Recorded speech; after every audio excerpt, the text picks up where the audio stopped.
Halo teman-teman, selamat datang di channel Putri Novel Audio. Jangan lupa subscribe ya. Terima kasih. Episode 2. Saat mereka tengah berbincang-bincang, Bibi Siti datang menghampiri mereka. Kamu tidak usah gugup seperti ini nak. Santai dan jangan lupa berdoa demi kelancaran pernikahan kalian. Ucap Bibi Siti menenangkan putrinya yang terlihat begitu tegang. Iya sayang. Tarik nafas dalam-dalam lalu keluarkan supaya kamu lebih rileks lagi. Tambah Ibu Yolan memberi solusi supaya calon menantunya keluar dari suasana menegangkan ini. Bila yang tanpa membantah pun langsung mengikuti saran yang diberikan oleh calon mama mertuanya. Hufat, hufat, hufat. Berulang kali dia mengatur ritme nafasnya demi menetralkan detak jantungnya yang sepertinya akan meledak di dalam dadanya. Sedangkan di lantai bawah, Arif sudah duduk di depan penghulu menunggu calon istri keduanya datang. Walaupun ini merupakan pernikahan keduanya tetapi tetap terdaftar layaknya pernikahan pertamanya. Berkat kekuasaan yang keluarga Ahmad miliki, semua bisa teratasi dan tidak perlu diragukan lagi.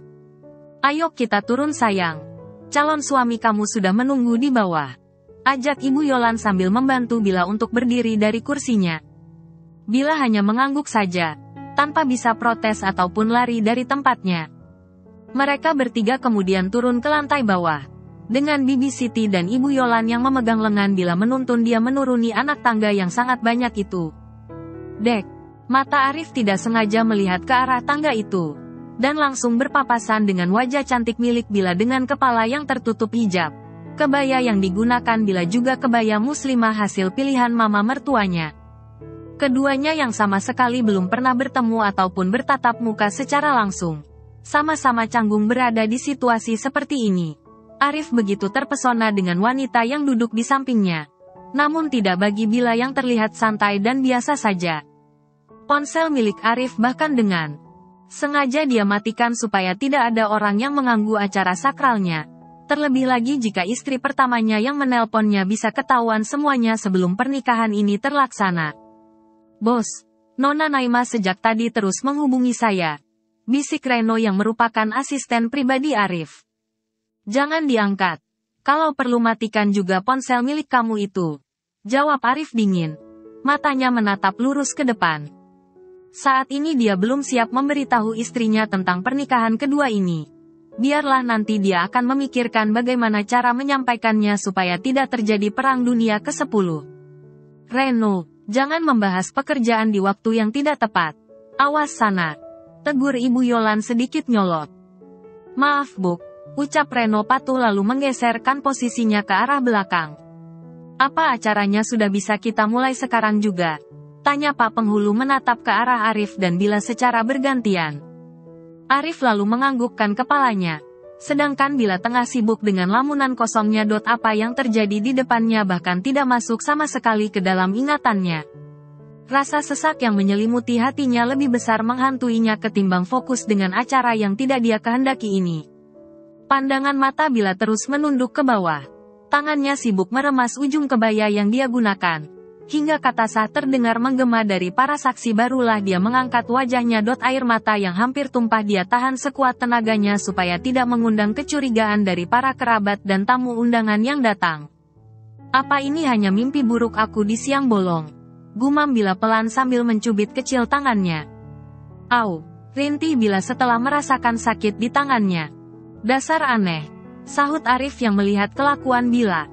Wajah tampan dari pria yang berada di sampingnya dan telah sah menjadi suaminya sama sekali tidak membuat Bila tertarik. Entah karena belum adanya rasa suka dan cinta sehingga membuat dia mengabaikan begitu saja pria yang duduk di sampingnya. Silahkan dicium punggung tangan suami Anda. Sekarang kalian sudah sah menjadi pasangan suami istri. Ucap Bapak Penghulu memberi nasihat kepada Bila yang masih terlihat enggan untuk bersentuhan dengan Arif yang notabene-nya sudah sah untuk dia sentuh dan dia cium sesuka hatinya. Bila yang sedang tidak fokus hanya mengangguk lalu melakukan apa yang diminta oleh Bapak Penghulu itu. Pandangan matanya tidak pernah bersitatap langsung dengan mata biru milik Arif. Setelah Bila selesai, Arif langsung mencium kening Bila cukup lama hingga dia bisa mencium wanginya aroma tubuh milik Bila yang khas seperti bunga mawar. membuat Arif merasakan ketenangan yang selama ini tidak pernah dia temui pada istri pertamanya. Setelah selesai acara ijab kabul dan menandatangani semua dokumen pernikahan mereka, kini semua anggota keluarga sedang menikmati santapan yang sudah disediakan oleh keluarga Ahmad. Bila yang baru mengetahui jika acara pernikahannya diadakan cukup sederhana membuat dia bisa bernafas lega. Setidaknya dia tidak perlu berakting dengan tersenyum lebar di hadapan sejumlah tamu undangan dan kolega bisnis mertuanya. "Nak," sapa Bibi Siti setelah duduk di samping Bila. Bila yang tengah melamun kembali dibuat kaget oleh panggilan dari sang bibi. "Iya Bi," jawab Bila gugup. "Setelah ini kamu akan langsung tinggal di sini. Tidak perlu ikut Bibi pulang ke rumah kita lagi. Karena tempat kamu adalah di sini. Jangan khawatirkan tentang keadaan Bibi. Semuanya akan baik-baik saja," tutur Bibi Siti lembut yang langsung mengundang tangis dari Bila. Air mata yang susah payah dia tahan sejak tadi, akhirnya luluh lantak begitu saja. Bahkan tangisannya terdengar sangat pilu dan menyayat hati bagi siapa saja yang mendengarnya. Siapa yang akan merawat Bibi jika Bila tidak tinggal bersama Bibi lagi? Tanya Bila di sela tangisnya. Bibi Siti yang sudah membesarkan dia dengan sukarela dan penuh kasih sayang, membuat Bila tidak tega meninggalkan bibinya hidup sendirian begitu saja di rumah sederhana milik mereka. Sementara dia tinggal di rumah mewah dengan fasilitas yang sudah pasti serba kecukupan. Bila langsung berhambur memeluk erat bibinya. Pertumpahan air mata semakin tidak bisa terelakkan lagi. "Sayang," panggil Ibu Yolan dari arah belakang. "Kamu tidak perlu mengkhawatirkan tentang Bi Siti. Semuanya sudah Mama persiapkan." Ibu Yolan datang dan langsung mengelus lembut punggung Bila yang bergetar hebat. "Akan ada orang yang membantu dan menemani Bi Siti di rumah sana. Biaya hidup Bibi juga akan menjadi tanggung jawab suami kamu. Jangan risaukan masalah itu. Semuanya sudah Mama atur sebaik mungkin," imbu beliau lagi. Hati Bila menjadi sedikit lega. Kekhawatirannya tentang nasib sang bibi akhirnya terjawab sudah. Ternyata benar. Semua sudah mereka persiapkan dari jauh hari. Buktinya saja tentang apa dan siapa yang akan menemani Bibi Siti juga termasuk dalam perencanaan mereka. Ada apa di balik semua ini? Entah sejak kapan mereka merencanakan semua ini. Yang jelas semua berjalan di luar nalar Bila. "Terima kasih Ma," ucap Bila yang berpindah memeluk sang mertua. Arif yang melihat itu hanya bisa terdiam di tempatnya. Tidak banyak yang bisa dia lakukan karena mereka belum sedekat itu. "Kamu tidak perlu berterima kasih. Harusnya Mamalah yang berterima kasih kepada kamu karena telah sudi menjadi menantu Mama," jawab Ibu Yolan lembut. Air mata Bila yang tadinya sempat mengalir deras, kini perlahan mulai surut terkendalikan. "Dan malam ini, Bibi Siti akan menginap di sini bersama kita semua," sambung beliau lagi sambil tersenyum. Ketiga wanita beda usia itu saling berpelukan. Pak Rizal dan Arif hanya mengamati dari tempat mereka duduk. Hati keduanya juga ikut tersentuh melihat kejadian yang terjadi di depan mata mereka. Kedekatan yang terjadi di antara Bila dan sang bibi tidak bisa diragukan lagi. Meskipun hanya sebatas keponakan dan sang bibi, tetapi ikatan batin itu terlalu kuat terjalin di antara mereka berdua. Pernikahan kedua Arif yang dilaksanakan secara mendadak, sehingga membuat sang adik satu-satunya yang dia miliki kembali tidak bisa hadir di acara penting sang kakak. Dulu di pernikahan pertamanya alasan ketidakhadirannya karena mendapat larangan dari kedua orang tuanya. Namun kini di pernikahan sang kakak yang kedua dengan alasan terlalu mendadak sedangkan jadwal kuliahnya begitu padat-padatnya. Adik Arif yang bernama Ahmad Rangga Farid kebetulan sedang menempuh studi S1-nya di universitas ternama yang ada di Turki. "Istirahatlah. Kamu pasti capek, kan sayang?" tutur Ibu Yolan selalu dengan nada lembutnya. Berbeda sekali jika beliau berhadapan dengan menantu pertama yang tidak pernah dia anggap ada di dalam hidupnya. Bahkan untuk memandangnya saja, kedua mata beliau terasa sakit melihat dandanannya yang terlalu menor dan terbuka di berbagai sudut. "Ajak istri kamu ke kamar kalian Arif," titah Ibu Yolan kepada sang putra. Arif yang juga sudah lelah hanya mengangguk lalu menggandeng tangan Bila menuju ke kamar mereka tanpa berbicara sepatah kata pun. Bila yang tidak pernah bersentuhan langsung dengan pria manapun cukup kaget dengan aksi yang dilakukan oleh Arif terhadapnya. Mau menjerit ataupun menolak dia tidak bisa karena di sekitar mereka masih ada sang bibi dan kedua mertuanya. Malu rasanya jika dia harus berteriak sedangkan yang memegang tangannya adalah pasangan halalnya baik di mata agama maupun negara. Ibu Yolan dan Pak Rizal tersenyum tipis melihat sikap Arif terhadap istrinya. Ternyata ancaman yang mereka berikan hari kemarin cukup ampuh juga untuk melunakkan kerasnya kepala sang putra. Semoga keputusan yang aku ambil ini benar dan Bila bisa bahagia di hari berikutnya. Gusti Allah berkahilah pernikahan putri hamba. Lindungi dan jagalah dia dimanapun dia berada. Gumam Bibi Siti sambil menatap nanar kepergian sang putri. Semoga pernikahan Arif dan Bila kekal abadi dan dilancarkan sampai seterusnya. Gumam Ibu Yolan sambil menyeka air matanya yang tiba-tiba saja menetes tanpa mendapatkan undangan. Bukan maunya beliau untuk bersikap jahat seperti ini kepada menantu pertamanya. Namun karena gaya dan tabiatnya lah beliau terpaksa harus mengambil langkah 1000 seperti ini. Ini adalah cara Ibu Yolan dan Pak Rizal menyelamatkan putra mereka dari kata kehancuran. Jika suatu hari nanti sang putra menyadari kekeliruannya selama ini, dan mengetahui fakta yang selama ini terjadi namun dia anggap angin lalu ketika banyaknya orang yang menginformasikan bagaimana buruknya tingkah laku sang istri di luar sana. Saat ini Bila sudah sampai di kamar pengantinnya. Rasanya tidak percaya jika dia sudah menikah dan tidur sekamar dengan pria yang baru saja menjadi suaminya dan baru dia kenal beberapa jam yang lalu. Mandilah. Kamar mandinya ada di sebelah sana. Ucap Arif dengan nada dingin yang sudah duduk manis di atas ranjang dengan bersandar di ujung ranjangnya. Bila yang masih berdiri di jendela kamarnya, hanya diam tanpa menjawab perintah suaminya. Apa kamu tidak mendengar apa yang aku bilang? Atau kamu tidak bisa berbicara lagi? Tanya Arif yang sukses membuat Bila kaget mendengar nada suara yang tinggi milik Arif. Beruntungnya kamar yang mereka tempati sudah terpasang alat peredam suara. Sehingga sekuat apapun Arif berteriak tidak akan sampai ke telinga kedua orang tuanya. Dengan perlahan Bila memutarkan badannya menghadap ke arah suaminya yang sedang fokus dengan laptop di pangkuannya. Namun siapa sangka pandangan mata keduanya beradu sehingga nampaklah mata tajam milik Arif yang sedang mengintimidasi dirinya. Tubuh Bila bergetar hebat. Dadanya bahkan terasa sesak melihat tatapan menakutkan dari Arif yang baru beberapa jam saja menjadi suaminya. Bersihkan tubuh kamu terlebih dahulu. Apa kamu tidak gerah memakai baju seperti itu seharian ini? Arif mengulang perkataannya lagi. Iya, jawab Bila terbata-bata. Sekujur tubuhnya mendadak mati rasa. Semua yang terjadi hari ini cukup melelahkan jantungnya. Entah umurnya bisa lebih lama lagi ataukah akan berakhir di hari ini. Bila langsung masuk ke kamar mandi untuk membersihkan tubuhnya. Namun saat ingin membuka kancing resleting kebayanya yang terdapat di bagian belakang, Bila sedikit menemui kendala. Kancing yang tadinya begitu gampang digeserkan mendadak nyangkut tanpa bisa dia jangkau menggunakan tangannya. Untuk menarik paksa resleting itu dia sungguh merasa berdosa sekali. Karena sudah pasti harga kebaya pemberian mama mertua sangat mahal dan fantastis. Setengah jam gadis itu berusaha membuka resleting yang menyangkut itu. Namun masih belum menemukan hasil juga. Apa aku minta tolong dia saja ya? Ucap Bila lirih. Mulutnya sibuk menggigit kukunya. Sedangkan kakinya sibuk berjalan mengitari kamar mandi yang luas itu. Rasa takut dan groginya terlalu kuat menguasai dirinya.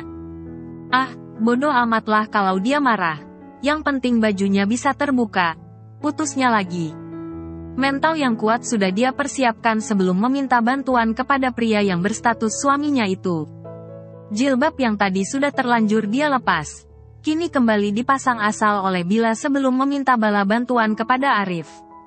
Meski sudah sah menjadi pasangan suami istri, Bila masih belum siap memperlihatkan auratnya kepada pria yang berstatus suaminya. Entah karena mereka menikah dengan terpaksa atau belum adanya rasa cinta terhadap keduanya. Ceklek. Mas, panggil Bila pelan. Ini adalah kali pertamanya dia memanggil suaminya setelah sah menjadi pasangan halal.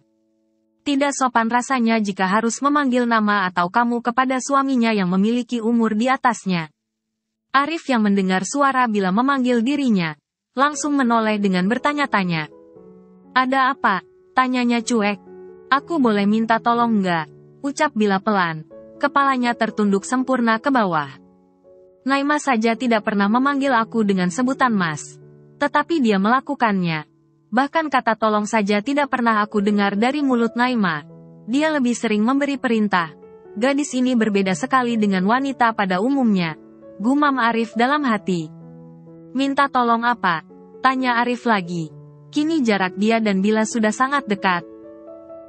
Tolong lepasin kancing resleting yang nyangkut ini. Ucap Bila gugup. Pandangan mata Arif yang tajam membuat nyalinya menciut tak berbentuk. Tanpa menjawab sepatah kata pun, Arif langsung masuk ke dalam toilet. Lalu memutar badan Bila secara perlahan hingga membelakanginya. Punggung putih mulus milik Bila terpampang nyata di depan mata Arif. Jakunnya naik turun menahan gairah yang menyerang tubuhnya. Pusaka yang sudah lama berpuasa, tiba-tiba berdiri dengan sempurna. Sial, kenapa badan aku malah merespon begini? Padahal hanya melihat punggungnya saja. Gumam Arif dalam hatinya. Kepala Arif tidak berhenti menggeleng untuk memberikan kesadaran pada dirinya sendiri. Sudah, ucap Arif dingin. Apa mau dibantuin mandi sekalian? Tanya Arif berusaha menggoda istri keduanya. Tidak, jawab Bila cepat. Punggungnya yang tadi terekspos kini diputar menghadap tembok supaya tidak terlihat lagi oleh pria yang sudah sah menjadi suaminya. Silahkan keluar Mas. Aku mau mandi. Usir Bila saat mendapati Arif masih betah berdiri di tempatnya. Tidak perlu mengusir. Tubuhmu halal bagiku untuk melihat ataupun menyentuhnya. Jawab Arif terkesan marah. Tubuh yang dibilang halal oleh Arif tadi, kini mulai bergetar hebat mendengar ucapan jujur dari mulut suaminya. Mereka memang sudah sah. Tetapi Bila masih belum siap menjalankan tugasnya sebagai seorang istri. Maaf. Ucap Bila lirih. Sudah lanjutkan mandinya. Aku mau keluar. Lagi-lagi Arif berbicara dengan nada suara dinginnya. Wajahnya datar tanpa ekspresi. Bila mengingat jelas nasihat dari bibinya sebelum mereka berangkat ke rumah ini. Mulai hari ini dia bertekad akan mengabdi kepada suaminya. Karena surganya sekarang ada pada ridho suaminya. Cukup lama Bila berada di kamar mandi yang luas ini. Bukan karena membersihkan badannya. Melainkan waktunya habis terbuang karena kebanyakan melamun di dalam sana. Ceklek. Bila keluar dengan menggunakan piyama tidur lengkap dengan jilbab instannya. Arif yang mendengar bunyi pintu pun langsung mengangkat wajahnya melirik sekilas ke arah Bila lalu kembali fokus dengan layar laptop yang ada di depannya. Kenapa jilbabnya tidak pernah dilepas? Arif bertanya-tanya dalam hatinya. Namun tidak berniat mengutarakannya secara langsung. Wangi sekali tubuhnya. Wajahnya bahkan lebih cantik seperti ini tanpa perlu memakai make up lagi. Sumutnya lagi. Bila terus berjalan menuju meja rias tanpa memperdulikan suaminya yang diam-diam terus melirik ke arahnya. Kalau mau istirahat di sini saja, ucap Arif setelah melihat wajah bingung Bila. Bila yang kebetulan juga sudah sangat merasa lelah dan butuh waktu untuk istirahat langsung menurut lalu naik ke atas ranjang yang sama dengan suaminya. Di saat Bila ingin memejamkan matanya, tiba-tiba saja ponsel milik Arif berdering di atas nakas yang kebetulan letaknya pas di samping Bila. Arif berusaha meraih ponselnya dengan sedikit menindih tubuh Bila dan harumnya wangi tubuh Arif bisa tercium langsung oleh Bila yang berada di bawahnya. Dengan sedikit takut dan salah tingkah, Bila menahan nafasnya ketika merasakan himpitan tubuh suaminya. Arif yang mengetahui jika yang menelpon dirinya adalah Naima istri pertamanya langsung berjalan menjauh ke arah balkon supaya Bila tidak bisa mendengarkan apa yang mereka bicarakan. Ya halo sayang. Ucap Arif setelah menggeser tombol hijau di layar ponselnya. Sayang, teriak Naima dari ujung sana. Karena merasa kaget Arif langsung menjauhkan ponselnya ke arah depan supaya tidak memecahkan gendang telinganya akibat suara cempreng milik Naima. Kamu dari mana aja sih sayang? Kenapa dari kemarin aku hubungi tidak pernah kamu angkat? Aku telpon Reno juga tidak diangkat. Ucap Naima mengeluarkan seluruh unek-uneknya yang dia pendam sejak semalam. Uang aku habis. Kemarin belanjaan aku tidak bisa dibawa pulang karena saldo ATM-nya habis. Adu Naima dengan suara manjanya. Beginilah watak aslinya Naima. Boros dan suka hidup foya-foya. Padahal dia memiliki gaji dari dunia modelingnya. Namun habis begitu saja untuk membayar cowok berondong di luar sana.